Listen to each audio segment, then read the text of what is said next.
Alhamdulillah kita sudah jelas mendengar penjelasan dari guru kita tadi. Saat ini kita akan masuk ke dalam kajian sejarah. Penting bagi kita untuk mengetahui sejarah ini karena sejarah ini merupakan bagian dari terbentuknya Negara Kesatuan Republik Indonesia yang sampai saat ini kita kenal, kita cintai, dan kita jaga.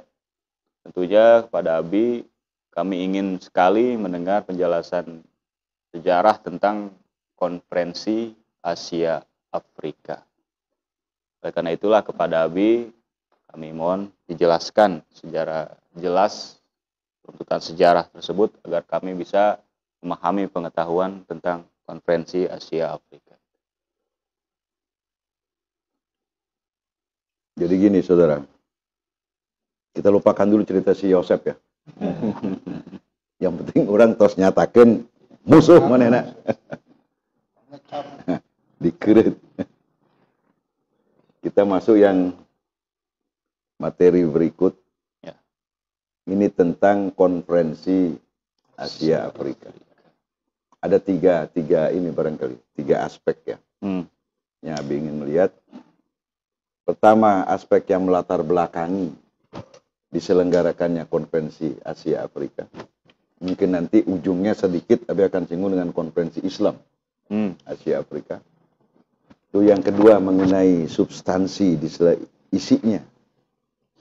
Ya. Dan yang ketiga dampak daripada Konferensi Asia Afrika. Ya mungkin kita semua, khususnya orang Jawa Barat, khususnya orang Sunda lah. Terus apa? Karena Konferensi Asia Afrika ini dilaksanakan di wilayah urang, di Tatar urang, di kota Bandung, di gedung Gedung Merdeka, Jalan Asia Afrika. Tapi mulai dari yang bagian pertama, yang melatar belakangi diselenggarakannya Konferensi Asia Afrika ini.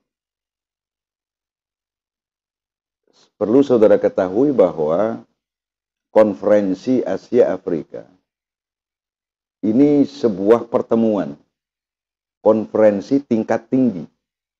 Jadi kalau sekarang istilahnya KTT. Konferensi tingkat tinggi ini umumnya di dalam bahasa kalau KTT itu yang hadir itu kepala pemerintahan. Ada dua saudara, kepala negara dan kepala pemerintahan. Jadi bagi negara yang kepala negaranya ngahiji dengan kepala pemerintahan, berarti cukup diwakili presidennya. Nah, pada saat diselenggarakannya ini, Konferensi tingkat tinggi Asia Afrika ini, negara kita sedang menggunakan Undang-Undang Dasar bukan UUD 45. Tapi Undang-Undang Dasar sementara 50. Undang-Undang RIS. Walaupun kita sudah berdiri Negara Kesatuan Republik Indonesia. Jadi NKRI-nya sudah berdiri, tapi Undang-Undang Dasarnya masih belum kembali ke 45. Nanti masih menunggu tahun 59 ada dekret. Pertemuan-pertemuan ini sudah dilakukan beberapa tahun sebelumnya. Itu ada istilahnya ada pertemuan Bogor. Sampai diselenggarakannya Konferensi Asia Afrika ini, di mana Indonesia dipercaya menjadi tuan rumah. Itu tanggal 18 April sampai dengan 24 April tahun 1955.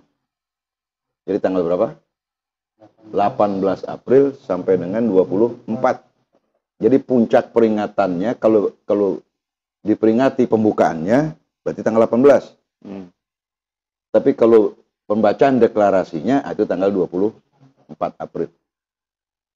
Saudara, pada waktu diselenggarakannya Konferensi tingkat tinggi Asia Afrika ini, Indonesia itu masih menganut paham pemerintahan parlementer. Jadi bukan presidensial. Karena Undang-Undang Dasar sementara atau Undang-Undang Dasar UUDS 50 itu fahamnya bukan faham negara kesatuan. Dia paham demokrasi liberal.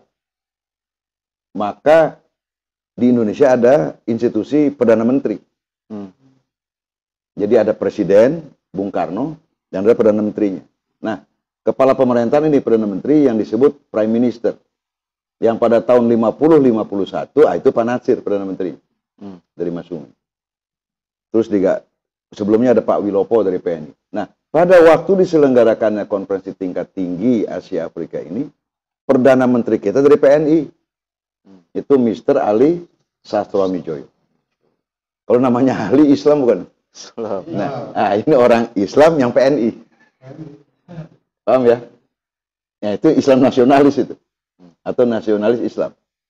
Dia ketua umum PNI dan dia juga sebagai Perdana Menteri. Kalau tidak salah Menteri Luar Negeri Mr. Sunario waktu itu. Jadi Mr. Sunario dan kenapa kok sampai ada gagasan dari Republik Indonesia dan beberapa negara lain? Jadi penggagas konferensi tingkat tinggi Asia Afrika ini ada 5 negara penggagasnya. Kalau istilah Pak Cokro itu inisiatif Nemer. Jadi yang pertama Republik Indonesia penggagasnya. Yang kedua India. Yang ketiga Pakistan. Yang keempat Burma yang sekarang namanya Myanmar. Nah yang kelima Ceylon yang sekarang namanya Sri Lanka. Jadi ada berapa penggagasnya itu? 5. Nah, Republik Indonesia, Chief the Mission-nya, pimpinan delegasinya adalah Mr. Ali Sastroamidjojo. Ini orang nggak pernah tinggal pici hitamnya. Populer tuh Pak Ali Sastro. Ya.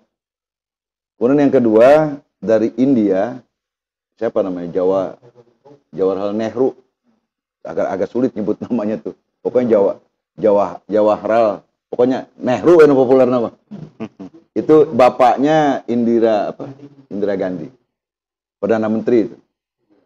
Nah, J. Nehru. Kemudian dari Pakistan Muhammad bukan Ali Bugro. Namanya nih. Ya tapi nanti dikoreksi lah. Ali Bugro namanya Pakistan. Ali Bhutto presidennya. Ya. Ali Jinnah bapak Pakistan. Ya. Kemudian dari Birma namanya UNU. UNU. Itu Perdana Menteri Birma yang sekarang namanya Myanmar. Nah, yang dari Sri Lanka itu namanya John Kotelawala kalau tidak salah. Ya pokoknya itulah nama, coba nanti dikoreksi ya. Barangkali habis salah ini. Nah, 5 orang ini menjadi inisiatif Nemer. Ada beberapa puluh negara, di antaranya yang baru pada merdeka dari Asia, dari Afrika. Jadi termasuk di sana tuh ada Arab Saudi, ada Iran, ada Irak. Waktu itu Mesir masih namanya Republik Persatuan Arab, RPA. Belum jadi Mesir. Kemudian Ethiopia. Ada lagi Aljazair. Kemudian Vietnam Utara dan Vietnam Selatan. Ini. Ada lagi Birma yang tadi sudah disebut ya. Kemudian ada beberapa lagi lah negara-negara. Bangladesh belum waktu itu masih jadi masalah. Nah, masing-masing negara baru merdeka ini itu sedang menghadapi masalah karena rata-rata bekas negara jajahan. Nah, sementara pada waktu itu suasana negara besar ini yang ngatur dunia ini terbelah 2. Seakan-akan dunia yang gede-gede ini cuma dikendalikan ada dua kekuatan superpower. Yang satu disebut blok timur, yang satu disebut blok barat. Tapi dua-duanya ini punya konotasi imperialis dan juga kolonialis. Yang resep ngejajah negara lain gitu. Nah, jadi ini masih. Nah, setahun sebelum itu Indonesia baru menang di PBB. Kedaulatan kita Belanda nggak kalah. Irian Barat dimasukkan kepada wilayah Republik Indonesia. Tahun 54. PBB menyatakan Indonesia sekarang berdaulat penuh. Nah, Bung Karno ini melihat momen ini. Jadi siapa yang ingin menggerakkan ini? Sedangkan di beberapa negara lain, anggaplah bekas penjajah itu, kaum imperialis dan neokolonialis, masih tetap, kalau istilah Bung Karno, masih tetap bercokol. Harus diusir, kata Bung Karno. Nah, jadi itu yang menyebabkan Bung Karno mengatakan kita nggak bisa kalau cuma berlima. Kita ajak negara-negara Asia, ajak juga negara-negara Afrika. Lebih kurang antara 23 sampai 30 lah negara. Di samping ada beberapa negara-negara yang sedang persiapan untuk merdeka. Jadi intinya di sini adalah pemerintah Republik Indonesia melalui sidang-sidang sebelumnya gagasan ini. Jadi ada pertemuan Bogor namanya, dalam rangka menuju KTT ini, itu mulai dari 52 tahun 54. Jadi memikirkan nasib masa depan negara-negara yang pada waktu itu disebut kelompok negara-negara dunia ketiga. The third countries. Negara dunia ketiga itu negara miskin. Negara bekas jajahan. Negara bekas miskin yang hidup di antara di belakang blok barat ini, kepalanya itu United States, Amerika kepalanya. Makanya bagi kita di Indonesia disebutnya blok kapitalis. Nah, sebagian besar pendukungnya itu Eropa. Nah, sebagian besar dari pendukung ini adalah bekas negara penjajah semua, termasuk Belanda di dalam. Nih. Paham nih? Yang kita nyebutnya itu ini kelompok grup. Ya, kalau Indonesia menyebut penjajah kan kolonial, Bon. Kelompok kolonial. Ya, yang ngomong apa? Ayam marsose di bawah nanti. Ay polisi eta nu kumisnya ngebaplang teh. Nah, ini borjuis. Di blok lain yang jadi lawannya, ini Uni Soviet, USSR itu. Uni Soviet Socialist Republic. USSR. Ini memimpin blok timur. Jadi lawannya ini. Ada Jerman Timur di situ. Ya, apakah negara-negara yang berorientasi kepada sosialis ngebloknya jadi dua. Jadi negara yang baru pada merdeka ini digencet di dua itu. Persoalannya apa? Lah ujung-ujungnya kan urusan kemakmuran negara ini. Karena dalam terus terang aja di Indonesia, pada waktu diberlakukannya politik liberal, demokrasi liberal, itu investor raksasa banyak masuk ke sini melalui jaringan Belanda itu, dalam pemerintahan liberal. Jadi dianggap sudah mulai mengancam kekuatan ekonomi nasional kita. Dan hal yang sama juga terjadi di Vietnam begitu, di Saudi mulai masuk investor-investor minyak besar-besaran. Kemudian ada lagi di Ethiopia. Nah, jadi diselenggarakannya konferensi tingkat tinggi Asia Afrika ini, jadi Bung Karno itu ingin mengajak kepada seluruh negara itu bagaimana kita mensikapi situasi dunia kayak begini. Ini levelnya internasional kan? Hah? Internasional. Nah, berani nggak Indonesia itu? Ya. Nih. Jadi pada tahun itu Bung Karno itu menampilkan dirinya sebagai presiden dunia ketiga. Di KTT ini tanpa sadar menempatkan Bung Karno ya sebagai president of the third countries. Presiden dunia ketiga. Tuh, maksud Abi ditakutin nggak? Nih. Karena dia di belakangnya banyak, walaupun negara miskin, Bang. Banyak. Kata Amerika ini nggak bisa dianggap main-main. Kata Soviet juga begitu. Nah, dengan pertimbangan itu sementara, nih perlu dipahami ini banyak orang nggak ungkap. Di Uni Soviet sedang muncul banyak negara-negara yang di bawah Uni Soviet Sosialis Republik ini. Banyak negara-negara Islam yang lagi diintimidasi. Paham ya? Nah, negara-negara ini juga bergejolak. Ya, ingin diperlakukan sebagai orang merdeka gitu. Nah, kemudian juga di Cina sedang timbul wangsa apa? Suku Hui, apa? Hui. Kalau sekarang mungkin Uighur ya. Hui. Nah, ini yang lucunya. Karena ada situasi itu, akhirnya Cina ngikut. Cina hadir sebagai peserta. Nah, diwakili oleh Perdana Menteri Zhou Enlai. Nih, Zhou Enlai. Nah, ini antik. Ada cerita, bahwa dalam rangka perjalanan kemari, hampir-hampir dihadang kecelakaan si Zhou Enlai ini. Jadi pada waktu itu, Cina mengambil posisi sebagai bagian dari negara-negara yang, jadi dia nggak menempatkan dirinya negara superpower, belum masih masuk rombongan negara miskin yang gede. Nah, pada waktu itu, orang Cina udah ada di mana-mana. Jadi bukan cuma Cina yang ada di daratan Cina saja. Sudah ada Cina di mana-mana. Sehingga dibuatlah pada waktu itu, ada komitmen Republik Rakyat Cina, waktu itu namanya RRC, karena di atasnya masih ketua Mao waktu itu. Mao Cetung masih, masih ingat ya, ada Mao Cetung sebagai ketuanya itu. Nah, jadi di sana itu, dijadikanlah agenda problematika umat Islam dibahas di dalam salah satu bagian agenda konferensi tingkat tinggi Asia Afrika. Nah, pada waktu itu delegasi Turki ya sedang berada di bawah kelompok sekuler. Jadi tidak berani datang ke sini bercerita mengenai Ottoman. Nih.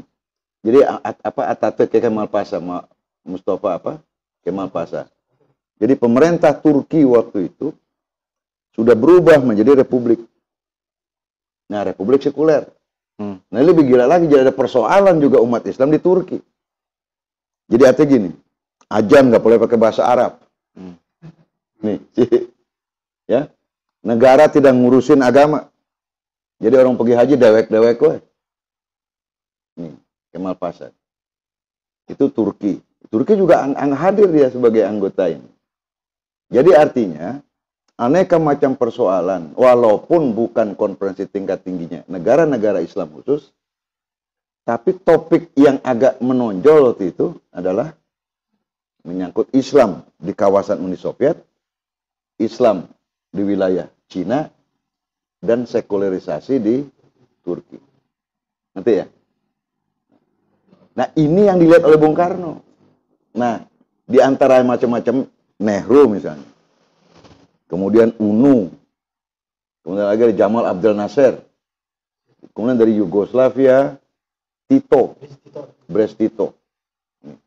Jadi tokoh-tokoh besar ini ternyata di hadapan Bung Karno, jadi kasarnya gini, ya cuma Presiden Soekarno saja. Itulah yang membuat Bung Karno populer di Timur Tengah. Di Mesir bahkan ada jalan Soekarno. Ya, nih, paham ya? Jadi di sini peranan Indonesia dalam konteks hubungan internasional itu dihargai orang.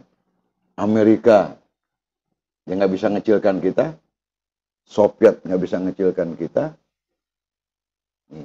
Ini kalau ini yang menjadi nilai, jadi paham yang melatar belakangi. Jadi di samping ada kepentingan antar bangsa, Bung Karno menempatkan posisi Indonesia sebagai inisiator. Ini yang maksud Abi, salah satu hasil maksimal dari politik bebas aktif.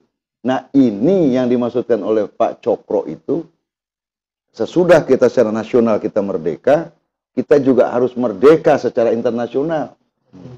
Nih, yang disebutnya sajatining mardiko.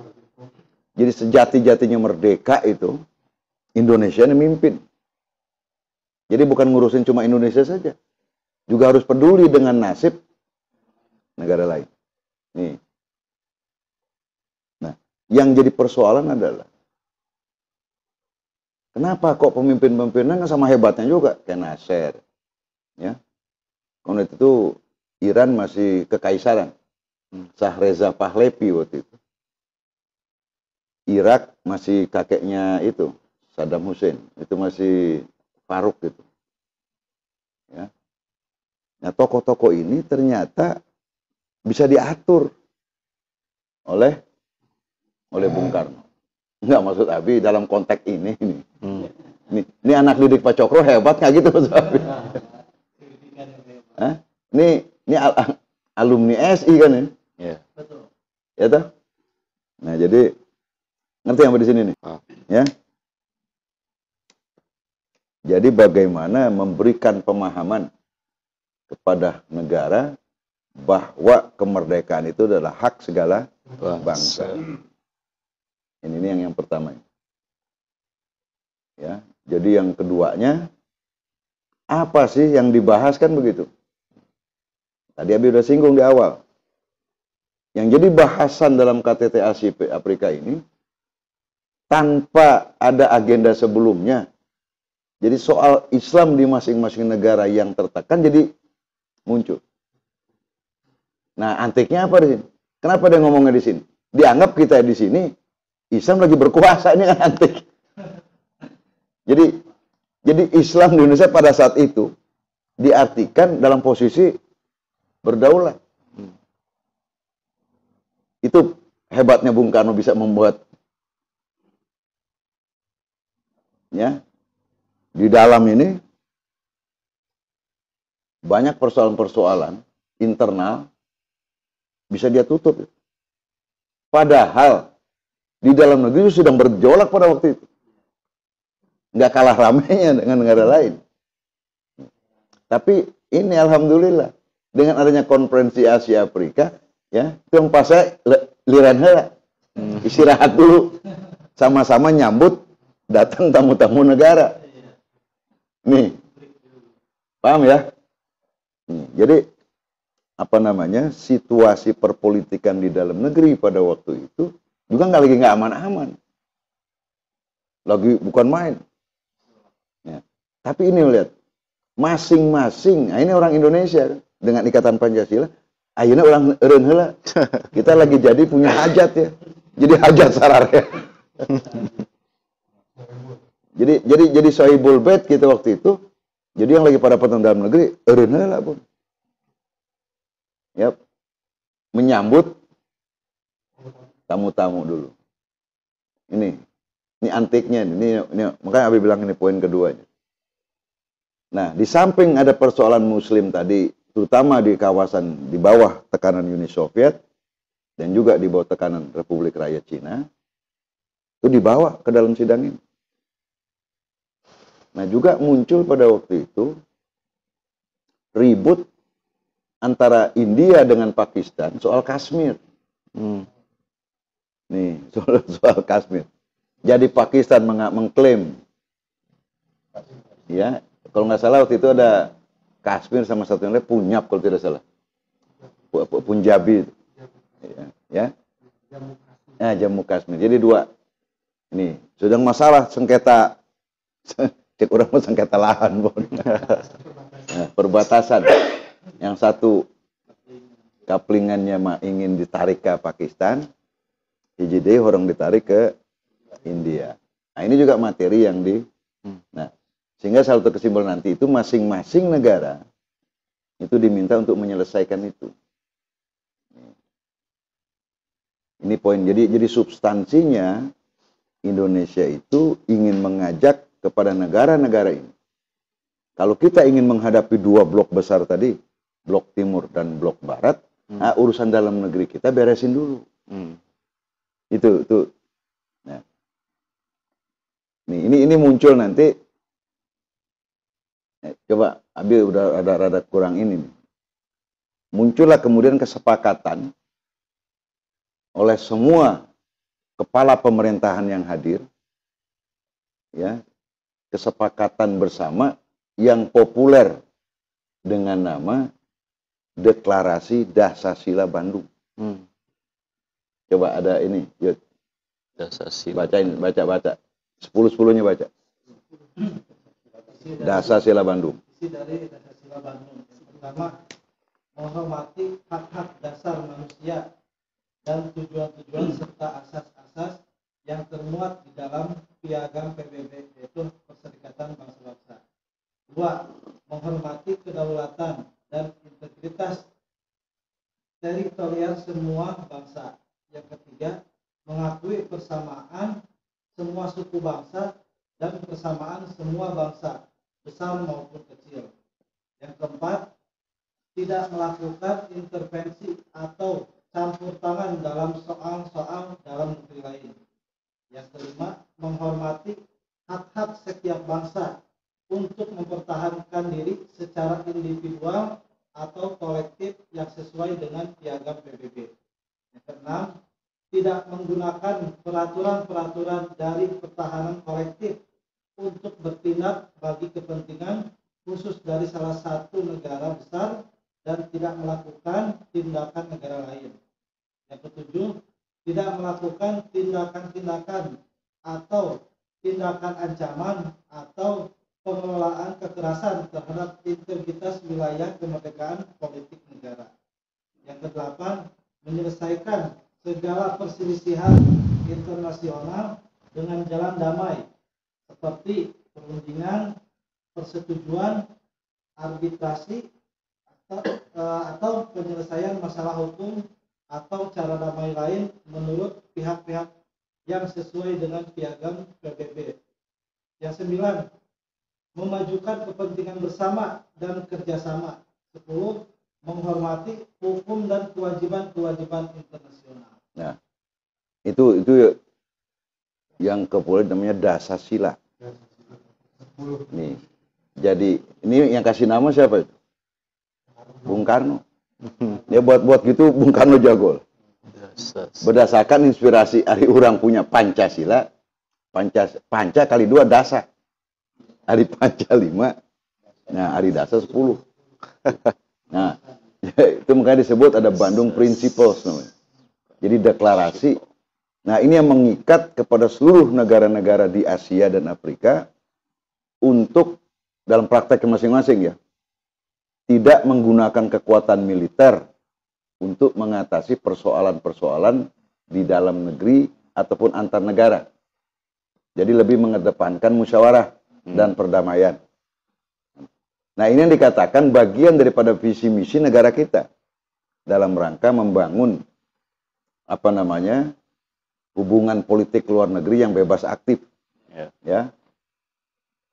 Nah, itu berkait dengan penegakan hak asasi manusia di kawasan Asia Afrika. Jadi ada human right principles yang kemudian menjadi dasar-dasar PBB itu. Nah, itu diperkuat dan ternyata inti pokoknya adanya di pembukaan kita punya Undang-Undang Dasar. Yang asalnya itu dalam Konun Asas disebutnya. Isi Konun Asas itu. Ya. Jadi di dalam PSI, Partai Serikat Islam Indonesia, itu dalam mukodimahnya. Persis sama itu. Dengan yang di dalam pembukaan kita punya Undang-Undang Dasar. Yang pertama yang paling mendasar adalah bahwa kemerdekaan itu adalah hak segala bangsa. Jadi tidak boleh lagi ada penindasan antar negara. Jadi ruhnya dasar sila itu adalah pengakuan eksistensi sebuah bangsa untuk merdeka. Jadi tidak boleh lagi ada pemisahan. Jadi arti gini, dengan ditegakkannya prinsip-prinsip itu, maka tidak boleh lagi adalah ras diskriminasi. Jadi pertentangan suku. Nah, ini kan sesuai dengan kalau Islam ya, Lungri. Apa tuh? Inna khalaqnakum min zakarin wa unsa.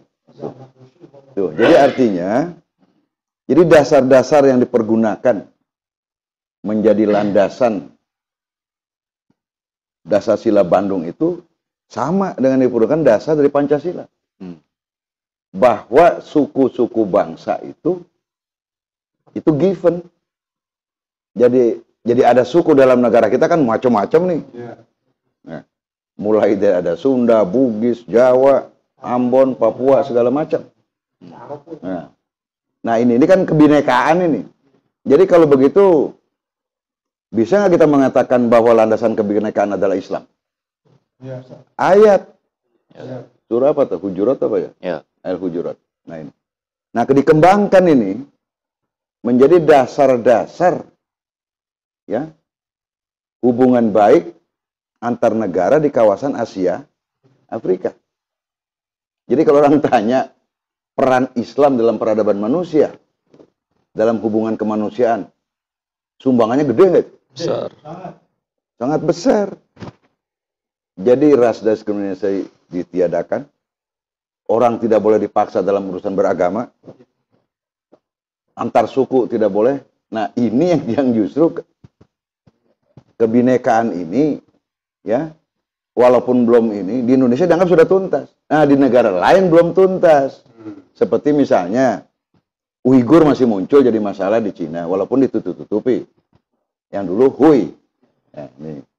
Nah, karena hadir Chou En-lai waktu itu sebagai Perdana Cina, dia juga mengikatkan dirinya menyetujui Dasar Bandung.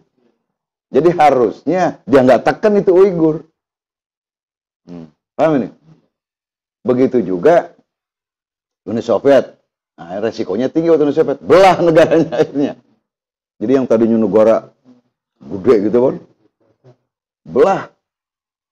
Jadi Rusia berdiri sendiri, Chechnya berdiri sendiri, Kazakhstan, Azerbaijan, Afghanistan, apalagi itu.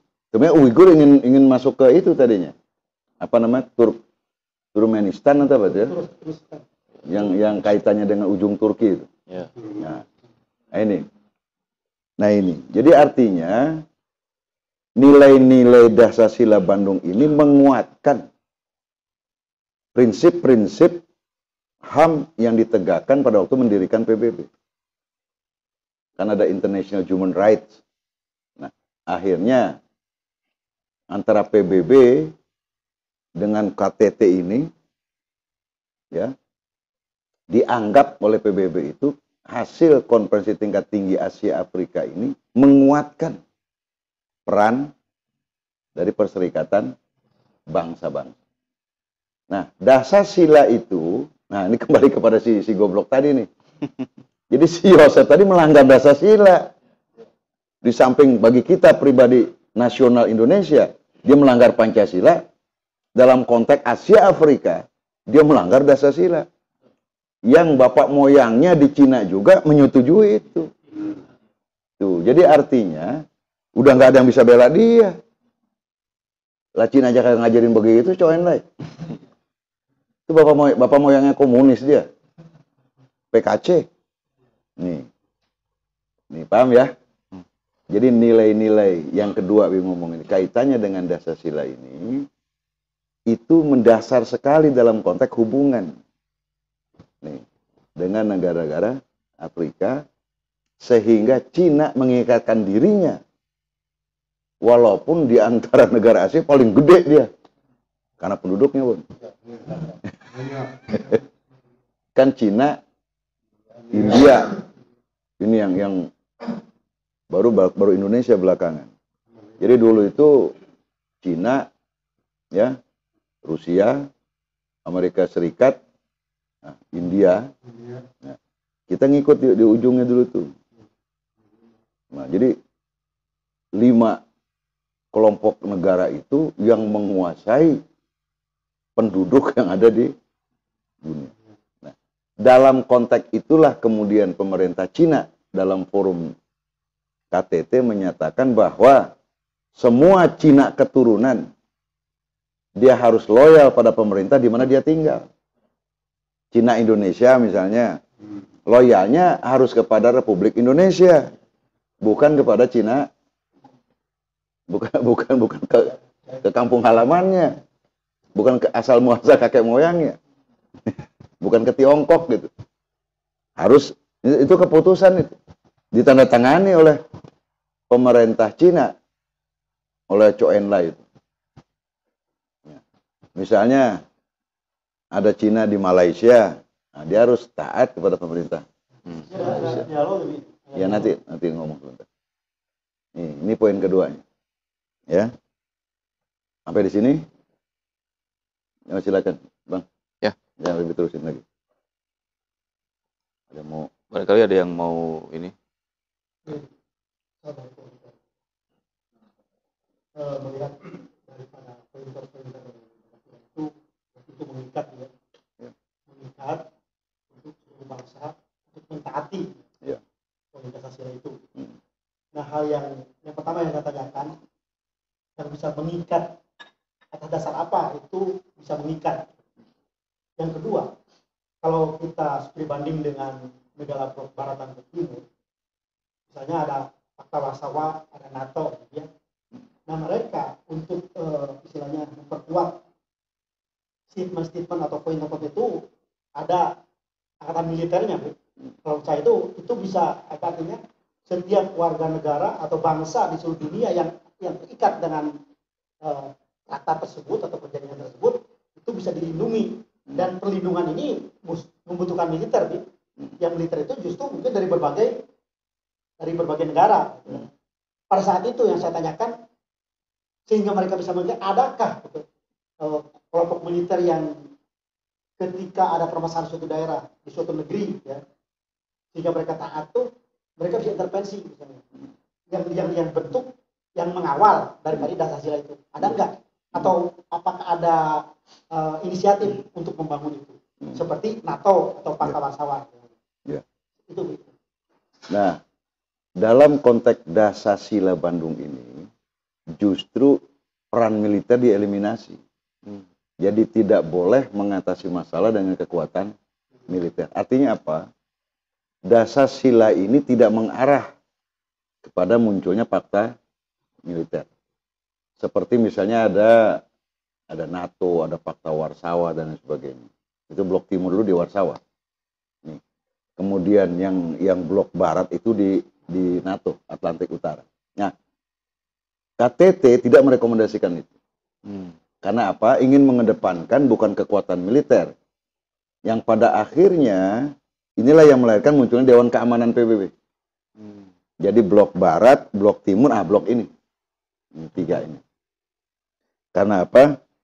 Ini yang sedang diperjuangkan oleh konferensi tingkat tinggi Asia Afrika pada waktu itu. Penyelesaian militernya itu bukan regional. Makanya dimunculkanlah alat tentara perdamaian. Nah, dari negara-negara ini diminta kontribusinya.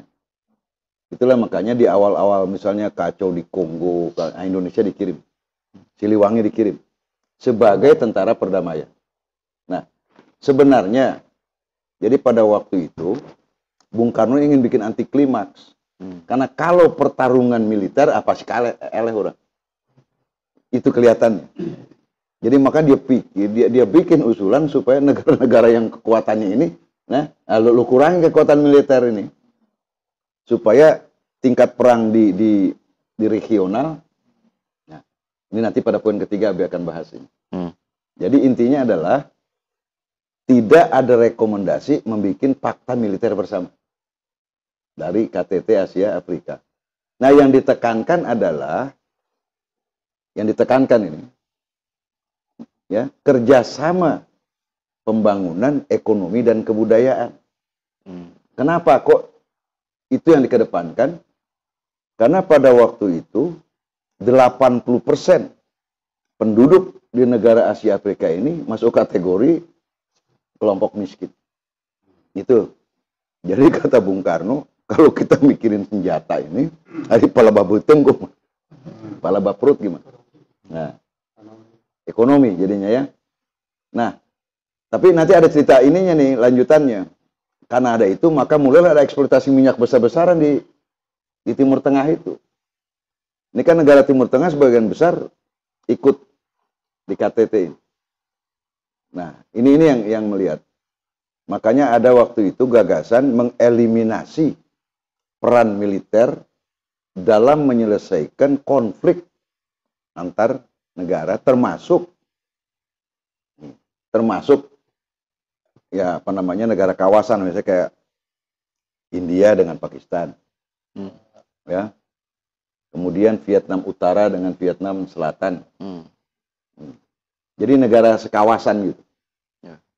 Nah, Indonesia waktu itu kan dianggap apa namanya, terus terang saja, kalau buat militer paling kuat kita waktu itu. Timbangan kita cuma Cina aja. Karena Cina punya tentara rakyat dia. Ya. Apa namanya? Tentara rakyat Cina. Ya, tentara rakyat Cina. Nah, jadi itu Mas Abi, di dalam Dasasila ini secara khusus ya, tidak ada rekomendasi KTT mengenai pembentukan fakta militer, karena ada upaya supaya fakta-fakta militer yang ada ini dieliminasi. Nah, ternyata dalam perjalanannya memang demikian. Cuma ada satu yang belum konsekuen, NATO. Walaupun sudah dikurangi peran militernya, tapi tetap aja tacan dibubarkan. Warsawa sudah bubar, karena Uni Sovietnya bubar. Ini. Jadi tinggal, nah ini yang menjadi masalah, nanti bisa kajian sendiri. Gara-gara dia nggak ada lawannya, jadi nggak jago ya nanti. NATO nih, di sana ada Inggris tuh kan, ada Amerika Serikat, ada Kanada, ada Perancis tuh. Nah, perlu juga diketahui saudara bahwa Jepang juga ngikut di KTT Asia Afrika ini. Nah, apakah dia belum maju? Ya pada waktu itu dia menganggap kawasan Asia Afrika ini pasar besar buat dia. Jadi artinya gini, Jepang pada waktu itu masuk kategori negara kaya di rombongan negara miskin. Kumata bonta. Jadi pangkayana si rombongan negara miskin itu Jepang. Ya, jadi merak di kumpulan bebek gitu loh. Nah, paham nih? Nanti ini terbukti pada waktu kita mulai membangun. Itu sebabnya banyak investasi Jepang masuk ke Cina, investasi Jepang masuk ke Indonesia, masuk nih. Waktu itu Cina sama jeung urang. Perekonomiannya rata-rata pada waktu itu, struktur ekonomi negara-negara Asia Afrika ini mayoritas agraria. Yang dominan pertanian. Kenapa kok pertanian jadi prioritas? Karena paling besar masalah bangsa pada waktu itu di lingkungan Asia Afrika ini urusan perut. Jadi bagaimana mengatasi soal makan yang teratur, itu masalah besar. Di Indonesia begitu, di Cina begitu, ya. Jadi kasarnya begini, anggaran negara ini lebih bagus dipakai buat ngurusin beteng daripada suruh bikin. Nah, andalannya apa saudara? Tentaranya tentara rakyat tuh. Jadi bukan tentara profesional. Makanya berlakulah kemudian politik militer di semua negara Asia Afrika ini, khususnya negara-negara yang berpenduduk besar, dibagi ada tentara inti. Ya. Jadi Indonesia begitu. TNI di Indonesia itu tentara inti. Tapi kalau negara ini diserang, maka rakyatnya ikut. Nah, yang digaji ke negara tentara intina unggul. Jadi maka disebutnya kita punya strategi perang semesta. Jadi yang menjadi kekuatan intinya itu TNI, ya, didukung ke urang sararea. Nih, paham nggak nih? Nah di sini sebenarnya kita bisa diskusi sendiri betapa besarnya peran umat Islam dalam rangka menjaga ketahanan negara. Karena tentara kita, Cina juga bikin begitu. Cuma Cina dibikin tentaranya tentara rakyat. Ada kewajiban milisi waktu itu. Nah, kalau kita nggak ada. Pernah oleh PKI, nanti kemudian kita cerita, muncullah gagasan bikin angkatan kelima. Nu OKD dikumpulkan tebon. Jadi sukarelawan, sukarelawati. Itu gagasan berikut. Yang nggak ada kaitannya dengan Dasasila Bandung. Mengenai Malaysia itu. Ya, Otum Ganyang Malaysia. Nah itu, ya. Jadi Dasasila ini yang dianggap hasilnya paling maksimal adalah menyatukan kepentingan bersama di bidang ekonomi dan kebudayaan. Jadi bukan dalam fakta pertahanan militer. Nah, di satu pihak ada kekuatannya, di pihak lain juga ada kelemahannya. Ya ini gara-gara kita belum itu, nggak jago NATO tuh. Dia naon-naon manehna nu. Nih, kenapa? Karena mereka anggotanya teh negara kaya semua, Bon. Nih, jadi ada 3 nih. Jadi ada negara kaya bubar, Uni Soviet.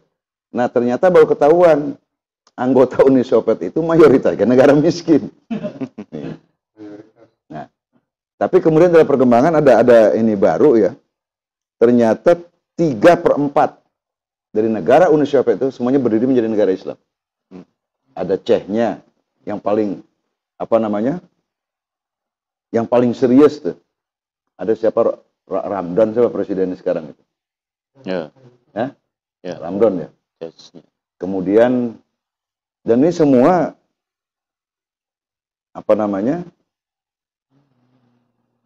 yang menjadi masalah baru sekarang ini yang pada waktu KTT belum muncul. Ya kan Rusia dengan Chechnya nih selalu ada masalah. Nah, di antara kelompok Soviet itu paling gede Rusia. Jadi artinya gini, semua negara-negara ini ternyata mendapat imbas dari adanya Dasar-Sila ini. Salah satunya adalah dengan semangat Dasar-Sila, tidak sedikit negara-negara yang belum merdeka pada merdeka. Nih, makanya itulah dianggap merdekanya sebagian besar negara kecil di Asia dan di Afrika itu asal jasa Bung Karno. Paham ini? Jadi makanya dia makin kuat posisinya sebagai presiden dunia ketiga. Nih, ini yang poin-poin keduanya cukup jelas ya. Nah, ujungnya yang poin ketiganya dampak daripada itu. Nah, ini maksud Abi dampak itu sejak tahun 55 sampai sekarang. Salah satunya ya, dengan adanya Dasar-Sila Bandung ini, maka lahirlah namanya Gerakan Non-Blok, GNB, Non-Alliance Group. Ya. Pernah dengar ya GNB? Ya. Ini pernah dibikin di Jakarta ini pada zaman Pak Harto, KTT Non-Blok. Jadi artinya ini diteruskan, tapi tidak menyebut lagi KTT Asia Afrika. Disebut KTT Non-Blok dan anggota delegasinya jauh lebih besar. Dan Jepang sekarang jadi mitra. Jadi kasarnya begini, KTT Asia Afrika ini merupakan cikal bakalnya munculnya gagasan Gerakan Non-Blok. Nah, kenapa disebut gerakan kan begitu? Karena dia bukan jadi lembaga organisasi seperti PBB, bukan. Jadi sekretariat bersama apa gitu. Jadi negara non-blok di sini artinya apa? Ini negara ini tidak ngikutin Amerika Serikat, juga tidak ngikutin Uni Soviet. Nah, jadi persoalannya apa? Nah, Sovietnya bubar. Jadi sekarang ini gerakan non-blok ini menjadi blok sendiri. Betul? Betul, teman? Jadi tadi kalau waktu ada 3, dia betul gerakan non-blok. Jadi sekarang ini ada gerakan blok Amerika dengan gerakan blok di luar Amerika. Ngerti? Karena negara-negara bekasan Uni Soviet juga tidak sedikit yang bergabung. Nah, kemudian lagi munculnya misalnya Yugoslavia. Dia pecah. Apa tuh yang ada Bosnia tuh ya? Yang Yugo itu. Cekoslovakia juga belah. Nah, Jerman yang tadinya belah jadi satu. Jadi Jerman Timur sama Jerman Barat kan hiji. Nih. Jadi artinya banyak perubahan-perubahan yang diyakini itu merupakan dampak. Nah, ini yang Abi ingin kemukakan pada bahasan poin ketiganya. Jadi Dasar-Sila ini ternyata ya itu tidak berhenti sama di 23 atau 30 negara yang ikut hadir pada tahun 55. Terus berkembang. Salah satu yang terinspirasi, ya, tapi belum Asia Afrika itu, munculnya ASEAN. Jadi negara-negara yang di Asia Tenggara ini, ya Indonesia, kemudian Filipina, kemudian Malaysia, ya. Nah, ada dengan grup-grup Indochina lah masuk menjadi negara ASEAN. Jadi apa? Posisi Brunei belum ada waktu itu. Nah, jadi jadi ASEAN itu Southeast Asian Nation, jadi asosiasi of Southeast Asian Nation. Jadi kelompok perkumpulan negara-negara Asia Tenggara. Nah, di antara kelompok ini pada waktu itu yang paling gedenya kita. Nah, disitulah yang Pak Harto disebut macan Asia. Jadi macan Asia Tenggara sebenarnya. Cuma orang nggak nyebut Tenggara. Lah itu yang paling berperan itu bekas Menteri Luar Negeri kita lulusan Moskow. Namanya Adam Malik. Yang pernah jadi wakil presiden dan pernah juga menjadi ketua MPR. Nah, jadi sesudah Dasasila ini berdiri ASEAN, tapi baru terbatas di negara kita, Malaysia, Birma, negara baru kalau sekarang mungkin udah 11 lebih lah. Nah, sekarang ini Cina masuk jadi anggota. Nih, jadi Asia Afrikanya ini belum. Nah, kemudian tadi muncul gerakan non blok. Ini yang cukup punya pengaruh besar ke dalam tatanan hubungan internasional baru itu. Kan ada Bung Karno mengatakan dari gerakan Dasasila ini akan lahir namanya The New International Civilization Order. Jadi Bung Karno mengatakan kami Indonesia akan bikin peradaban baru. Jadi tata peradaban baru itu di dalamnya ada tata politik antar negara. Dari segi kenegaraan tidak sedikit negara-negara, misalnya kayak tadi Vietnam ada utara selatan bergabung jadi negara Vietnam. Tapi Dasasila ini tidak mempersoalkan ideologi yang dianut negara.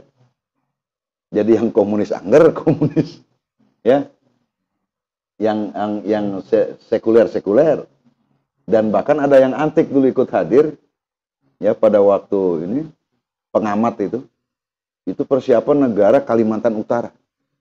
NKKU, Negara Kesatuan Kalimantan Utara, di dalamnya ada Brunei.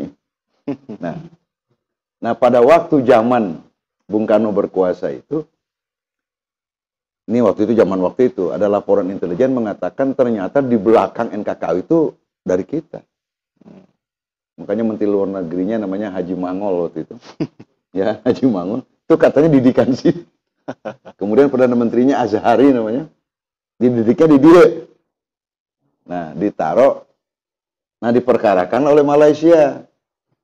Ini ternyata, kenapa kok Malaysia yang ngotot? Karena Kalimantan Utara itu sebagian wilayahnya waktu itu masuk Malaysia. Nah, ujung-ujungnya pas saya masih zaman Perdana Menterinya Teuku Abdurrahman di Malaysia. Nih, Teuku Abdurrahman sampai pada waktu itu Bung Karno mengatakan ganyang Malaysia. Ada Dwi Kora, Dwi Komando Rakyat.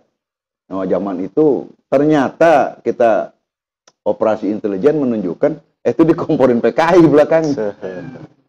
Digosok-gosok, ya. Maka waktu itu muncullah sukarelawan sama sukarelawati. Yang pada latihan itu tuh Bon, Gerwani pada petani dipersenjatai. Kemudian lagi ada tentara rakyat, bukan tentara rakyat, keamanan desa tuh, OKD. Ada OKD waktu itu Bon ya. Dihijikan. Nah, akhirnya terjadilah waktu itu pemutusan hubungan diplomatik antara Indonesia dengan Malaysia. Antiknya apa di sini? Itu nggak lama masing-masing tanda tangan Dasasila Bandung. Jadi untuk tahap-tahap awal, ya, Bung Karno merasa ini Malaysia ini rada geblek ini kan gitu. Pirak, putuslah hubungan. Bahkan keluar perintah dari Bung Karno, ya, harus dikuasai itu Malaysia. Alasannya apa? Karena Malaysia itu adalah antek-antek imperialis. Kenapa disebut antek imperialis? Karena Malaysia dimerdekakan oleh Inggris. Nah, sementara Bung Karno porosnya waktu itu blok barat disikat habis. Bahkan ada istilah itu. Jadi apa namanya? Kalau ada Amerika kita setrika, kalau ada Inggris kita linggis. Itu bahasa Bung Karno. Jadi porosnya bahwa Bung Karno anti blok barat. Nih. Nah, si Malaysia dianggap kaki tangan blok barat. Ya, karena yang memerdekakan Inggris. Nah, ini dikatakan bahwa Bung Karno mengatakan bahwa negara-negara yang gak punya harga diri adalah negara-negara Commonwealth. Nah, Commonwealth itu gini, negara bekas jajahan Inggris dihijikan. Cek bahasa orang aya kooperasinya antar negara bekas jajahan Inggris, termasuk Australia. Nah, kooperasi anggaplah begitu ya, di antara tanda petik, kooperasi itu ngaranna Commonwealth. Nih. Bedanya kan, ya kalau Inggris kan dirawatin bekas jajahannya. Hari orang mah nggak ada jajahan Belanda yang dirawat bener. Blangsak we kayak Suriname kayak gitu kan. Ceylon itu kan bekas-bekas Belanda itu. Nah, jadi ini tidak sempat ya, tidak sempat dibahas tuntas pada waktu di konferensi tingkat tinggi Asia Afrika. Intervensi kekuatan blok barat. Jadi artinya Dasasila ini ya membentengi dari sisi hubungan ekonomi dan lain sebagainya, hubungan ketahanan atau politik antar kawasan yang belum. Lah buktinya kita dengan Malaysia kan tetangga. Ya kan? Kemudian India dan Pakistan. Itu semuanya adalah peserta KTT Asia Afrika. Ini yang sering oleh sementara orang dikatakan, mungkin tadi kaitan dengan komentar Lomri, Dasasila belum bisa mengikat. Itu yang pernah Bung Karno mengatakan, kita perlu panjang waktu katanya untuk membuat Dasasila ini menjadi bentuk lain. Ya, dari kekuatan baru negara-negara yang tidak mau dijajah, itu yang menjadi dasar Bung Karno bahwa Indonesia keluar dari PBB. Dan itu sempat rame. Loh, inisiatif Nemar Konferensi Asia Afrika meninggalkan PBB. Nih. Waktu itu kata Bung Karno, kita akan niatnya tuh. Ini konsekuensi logis. Kita sudah menjadi inisiatif Nemar dan punya anggota. Maka muncullah namanya ada dulu tuh. Kan ada Konevo namanya dulu. Ya. Jadi ada semacam apa sih? Semacam kebersamaan gitu ya. Jadi ada kooperatif gitu, cooperations, apa namanya, operational itu emerging post. Jadi ada persatuan perkumpulan negara-negara baru yang memiliki ya apa emerging force itu, kekuatan baru yang tidak mau lagi dijajah. Maka disebut ada new emerging force. Nah, maka dibikinlah kemudian dalam kaitan itu salah satu arena menyatukan. Nah, itu bikin olahraga. Makanya muncullah Ganevo itu. Ya, ada Asian Games, ada Ganevo, ada SEA Games, macam-macam dibikin. Nah, itu lanjutan dari ini. Jadi di sini yang kaitannya Dasasila Bandung ini sekarang ini masih terus dilanjutkan peringatannya. Insya Allah mulai sekarang seorang delegasi dari macam-macam sudah mulai datang ke Bandung. Ya. Mungkin puncaknya 24 kalau tidak salah, 24 April. Nah, kita juga berperan dalam ini, misalnya menghidupkan kembali yang Dasasila Bandung itu kita artikan pesan Bandung. Nah, sekarang persoalannya begini. Sejak 55 sampai sekarang, ini berapa tahun? Berarti tanggal 20, kalau kita ngitung 18 berarti 66 tahun. Ya. Kalau kita hitungnya penutupnya, berarti ulang tahun ke-66 ya, konferensi Asia Afrika ini pada tanggal 24 April. Nah, jadi di sini ada satu yang dari 3 hal tadi dikatakan itu, bahwa kekuatan negara-negara miskin ini mulai bangkit dengan adanya konferensi Asia Afrika. Tapi ternyata begini, saudara. Dia bangkit, ini bangkitnya nih, kan bangkit dalam pengertian ekonominya mulai maju. Nah, pertanyaannya kan begini. Kalau sudah bicara ekonomi dunia ini kan Asia Afrika ini paling mungkin nggak kurang dari 1 miliar orang. Ini pasar bukan? Pasar. Nah, pertanyaannya, ini yang manfaatkannya. Yang manfaatkan ya. Contoh, Indonesia nih. Orang tahu Indonesia ini di Asia Afrika populer. Maka tidak sedikit ya pemerintah internal, ada Jepang, ada Korea, ya. Ini waktu Vietnam belum, yang memiliki kemampuan ekonomi. Ini terasa sekali nanti pas pada ulang tahun ke-10, dari konferensi tingkat tinggi Asia Afrika ini, Indonesia misalnya melanjutkan pinjamannya ke Uni Soviet. Salah satunya buat bangun Samudra Beach. Nah, itu pinjaman dilakukan sebelum konferensi tingkat tinggi Asia Afrika. Tahun 60 itu. Maka dipakai oleh Bung Karno pinjaman dari Uni Soviet ini buat bangun Samudra Beach, Jatiluhur. Apalagi ada hotel di Bali, Amburukmo ya di Jogja. Kemudian Sanur. Kemudian lagi dibikin jalan bypass. Dibikin itu lagi apa? Gelora Bung Karno. Nah, jadi banyak lah di ini. Ya. Ini yang kaitan akhirnya hubungan. Jadi sesudah 55 kesepakatan hubungan baik. Nah, ternyata tumbuhnya kekuatan ekonomi masing-masing negara ini, salah satu contohnya Indonesia, dengan sumber daya alam yang begitu besar. Banyak investor datang ke sini. Ya. Salah sahijina investor itu justru yang dimusuhin dalam semangat kebersamaan Asia Afrika. Misalnya, perusahaan minyak yang masuk, itu kan dari blok barat. Dari Amerika Serikat. Ada juga perusahaan-perusahaan bekas Belanda. Kan dulu ada Stanvac, ya. Ada Shell. Ngerti ini? Nah, perusahaan-perusahaan minyak ini masuk. Jadi akibatnya apa? Sektor pertambangan kita maju dengan kekuatan investor asing. Nah, ini sesuai karena dengan Dasar-Sila itu akan diutamakan pembangunan ekonomi. Tapi yang datang invest bukan dari negara Asia Afrika.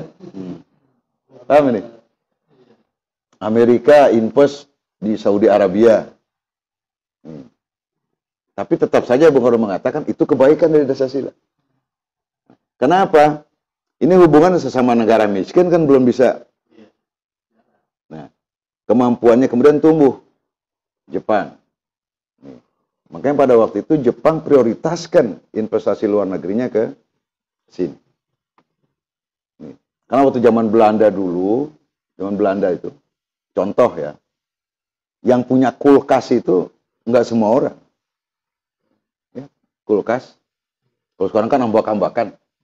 Jadi kulkas harus inden, import dari Eropa. Makanya pada waktu itu Jepang mengatakan, gue bisa bikin pabrik kulkas massal. Paham? Maka Jepang bawa pabriknya ke sini. Dengan semangat Dasar-Sila. Asia dengan Asia saling bantu.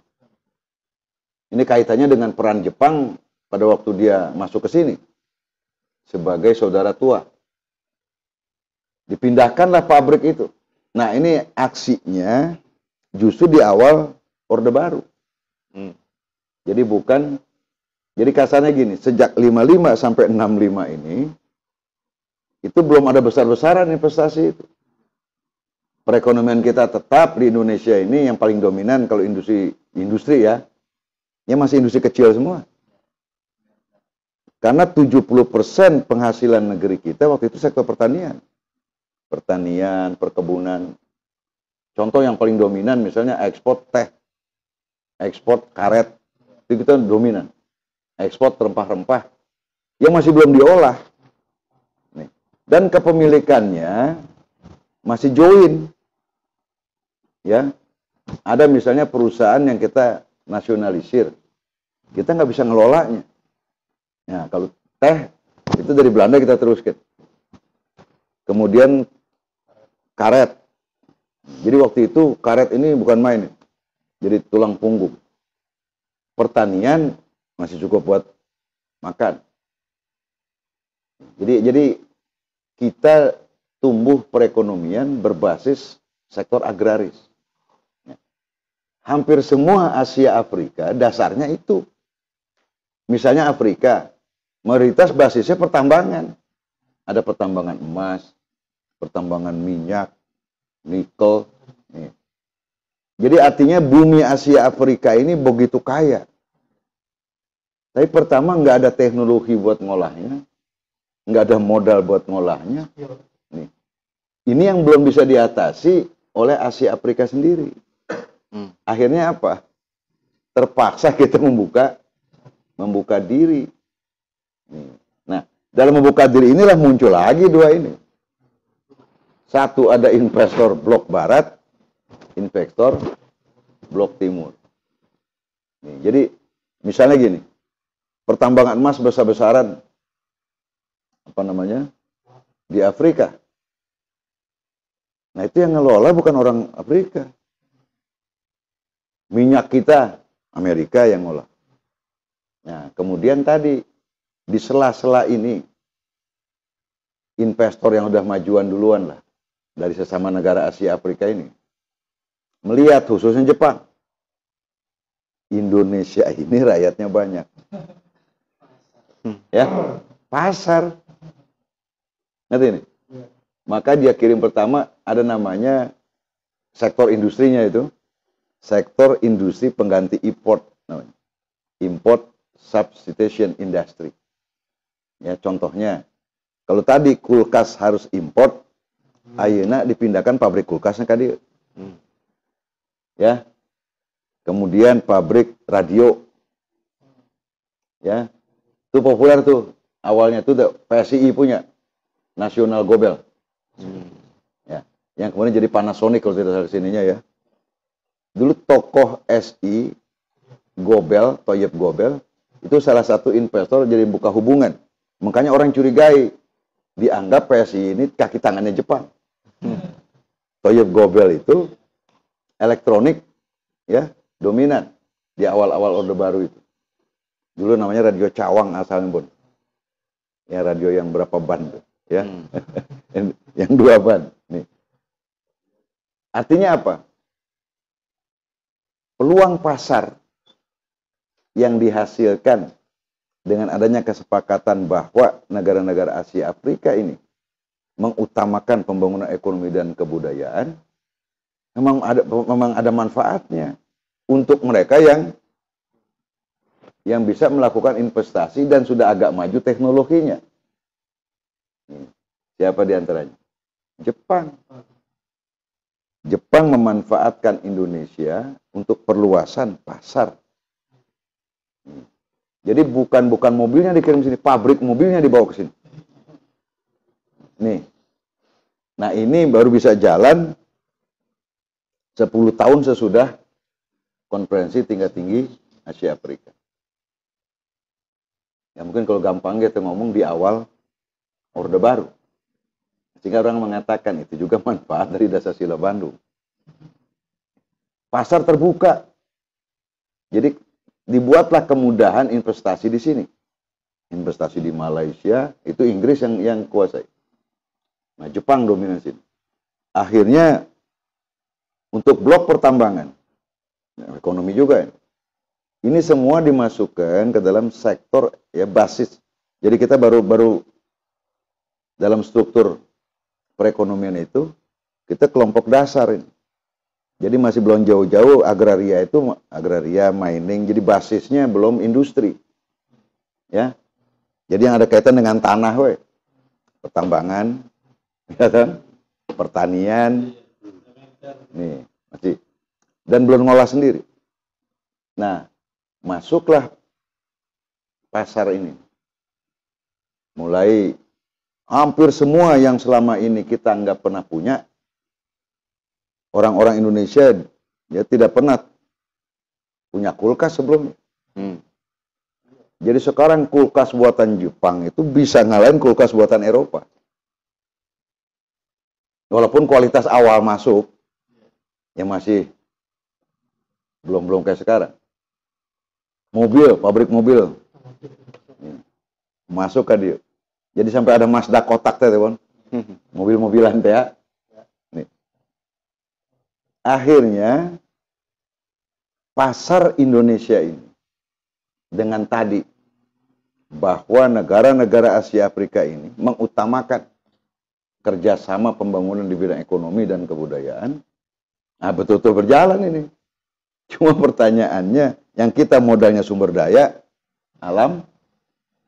Nah, Jepang investasinya, teknologinya, ya, SDM-nya. Ini.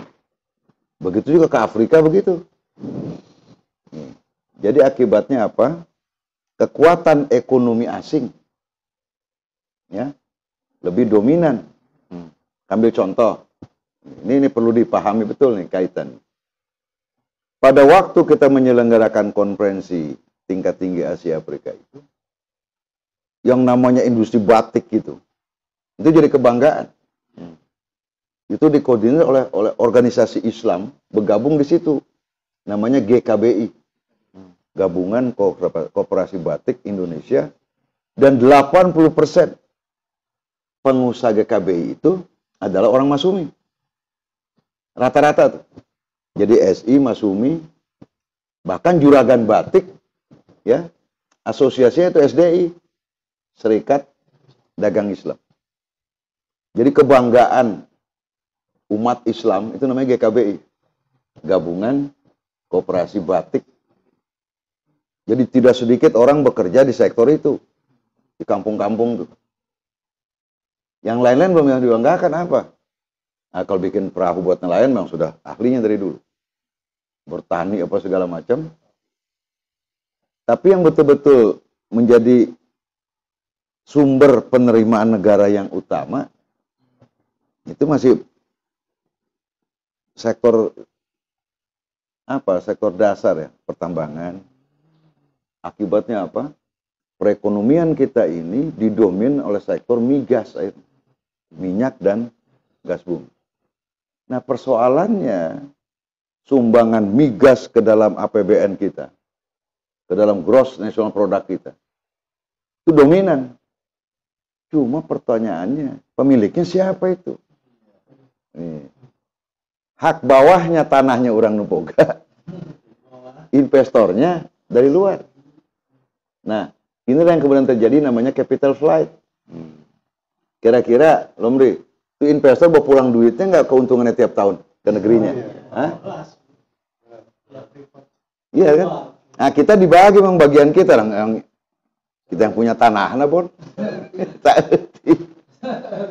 Nih, itu yang dikatakan, yang oleh Bung Karno dikatakan eksploitasi delom parlom, penghisapan oleh negara-negara kaya terhadap negara-negara miskin. Nah, tapi ternyata ngelawan eksploitasi dalam parlom ini nggak cukup dengan pidato.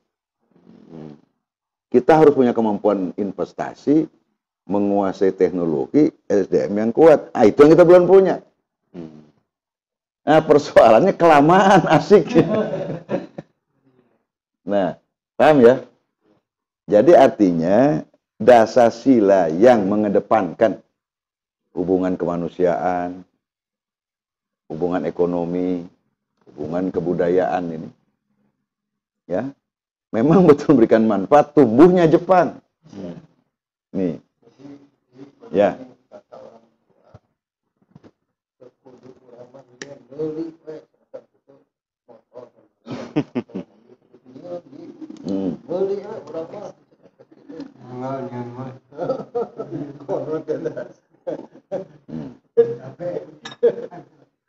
Ya, jadi artinya gini. Bisa dimengerti ya. Jadi hasil dari Dasasila itu ada yang positifnya, ada yang negatifnya. Pertanyaannya kan kumaha urang sebenarnya ke depan. Nah, ini maksud Abi. Kita harus mikir ini. Itu sebabnya Abi mendukung. Kalau kita sekarang ini ikut mengedepankan sektor investasi, Obon. Ya, jadi kader SI, Lomri. Gerakan takmilnya ini yang mesti kita ini. Kita nggak bisa nyalakan orang lain. Kalau kita nggak bergerak sorangan, negeri kita kaya. Tapi kalau kitanya tidak memiliki kemampuan untuk mengolahnya, nah ini pengalaman. Dulu bukan cuma kita intervensi investasi asing Jepang. Kayak tadi tuh, gara-gara GKBI kita disikat oleh industri tekstil Jepang. Mati nggak ya? Itu GKBI tadinya gabungan koperasi batik, berubah jadi gabungan koperasi batako ujungnya. Lo orang bangkrut dagang batik, Bon. Betul nggak, Seth? Jadi gini, awalnya ini, ya karena waktu itu targetnya kan, gimana karena tekstil waktu itu kan kudu cukup sandang ya, Bon ya, sandang, papan, pangan. Nih, kita nggak punya kemampuan kecuali GKBI. Jadi GKBI akhirnya pada waktu tekstil masuk, dulu Bon inget tuh masih awal ada Tetoron, ya kan? Nah, ada apa namanya? Ratatex, Pamatex itu ya. Nih. Jadi orang yang tadinya nggak pernah pakai itu, pakai kato udah mulai pakai kato. Dan bagus buatan dibandingkan buatan orang drill biasa kan belacu aja dong hari itu. Nah, jadi batik lama-kelamaan mulai ditinggalkan orang. Dan yang lebih parahnya lagi pada waktu pengusaha tekstil modern Jepang juga bikin batik printing. Jadi batik teh bukan lagi ditulis, bukan batik tulis.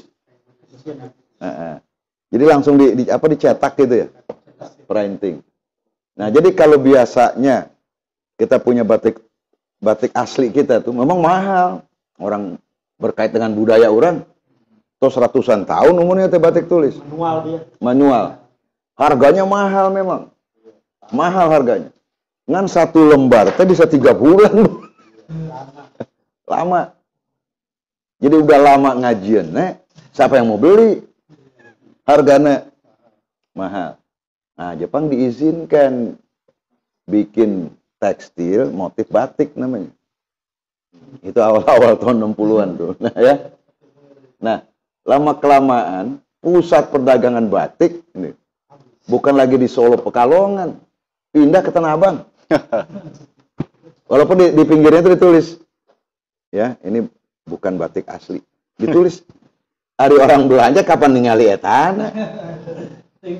Jadi lama-kelamaan ini batik printing yang di belakangnya ada Jepangnya gitu loh. Ini lebih familiar dan corporate juga mesennya kan kayak itu. Murah. Nah, lama-kelamaan apa akibatnya? Pengusaha batik kita tergusur. Tergusur di tanah airnya sendiri. Nah, akibat dia tergusur gimana? Pembatiknya. Dia mesti makan terus. Hari batik yang dia bikin, lakunya 3 bulan sekali. Akibatnya banyak pabrik-pabrik batik besar gulung tikar. Karena gulung tikar ini juragan batik, berarti sumbangan kepada pergerakan umat Islam juga turun. Dulu kan zakat infak sedekahnya itu. Baik buat Muhammadiyah, buat NU tuh, juragan batik. Ini GKBI-nya. Jadi koperasi-koperasi primer batik, kan dulu kan koperasi primer, ada koperasi sekunder. GKB itu sekunder. Nah yang primernya ini koperasi batik. Misalnya di Jakarta ada namanya KPBD, Koperasi Pengusaha Batik Jakarta.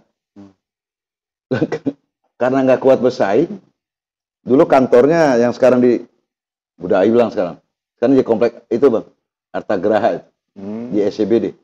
Dulu KPBD di situ. Nah, jadi itu bang. Jadi Koperasi Pengusaha Batik diganti jadi Koperasi Pengusaha Batako Jakarta. Dan di mana-mana, di Jogja berubah dari Koperasi Batik jadi Losmen. Habis. Nah ini dikatakan juga ya menciutnya jadi peran umat Islam dalam bidang ekonomi nasional. Karena pengaruh masuknya. Nah, dari apa yang kita bahas ini bisa dipahami ya. Jadi konferensi tingkat tinggi Asia Afrika ini melahirkan Dasar-Sila Bandung yang tanggal 24 April yang akan datang ini tepat 66 tahun ya. Dan ini merupakan bukti bahwa Indonesia mampu menggerakkan kekuatannya di luar bangsa kita sendiri. Cuma PR-nya adalah bagaimana kita membangun sumber daya ekonomi kita saat ini. Nah ini mungkin tantangan nih. Buat KOP kami, buat Masher, ya buat kita lah umat Islam. Kalau tidak mau bangsa kita dibikin tergantung terus. Abi kira itu saja yang bisa kita pahami untuk hal ini. Dan ada satu lagi barangkali untuk kita lanjutkan nanti pada berikut, kaitannya dengan konferensi Islam Asia Afrika. Demikian saudara yang dapat Abi sampaikan. Mudah-mudahan bisa dipahami dan dimengerti. Dan mudah-mudahan apa yang sudah kita bicarakan pada hari ini, termasuk tadi soal penistaan agama, itu betul dapat ditindaklanjuti oleh pemerintah. Demikianlah saudara. Mohon maaf atas segala kekurangan yang ada. Mudah-mudahan pertemuan kita ini mendapat rahmat barokah Allah Subhanahu wa taala sekalian. Nasrun minallah wa fatun qarib billahi fi sabilil haq. Assalamualaikum warahmatullahi wabarakatuh. Waalaikumsalam warahmatullahi wabarakatuh. Terima kasih banyak Abi atas penjelasannya yang cukup jelas. Tentunya kita semua sekarang bisa memahami sejarah tentang konferensi Asia Afrika. Alhamdulillah. Tentunya sahabat Maksar semua dimanapun antum semua berada, jangan lupa dukung terus channel Maksar TV dengan cara subscribe, share, dan tonton video di dalamnya. Itulah mungkin yang bisa kita sajikan pada kesempatan kali ini. Tentunya jangan lupa saksikan terus, akan ada kajian-kajian berikutnya yang akan Konferensi Islam Asia Afrika. Ya, khususnya konferensi Islam Asia Afrika. Itulah kiranya yang bisa saya sampaikan. Billahi fisabil haq. Assalamualaikum warahmatullahi wabarakatuh. Waalaikumsalam warahmatullahi wabarakatuh. Maulaya sholli wa sallim daiman abada ala habibika khairi khalqi kullihim. Jadikan salat pondasi imanmu kan terlindungi, perangaimu kan terpuji.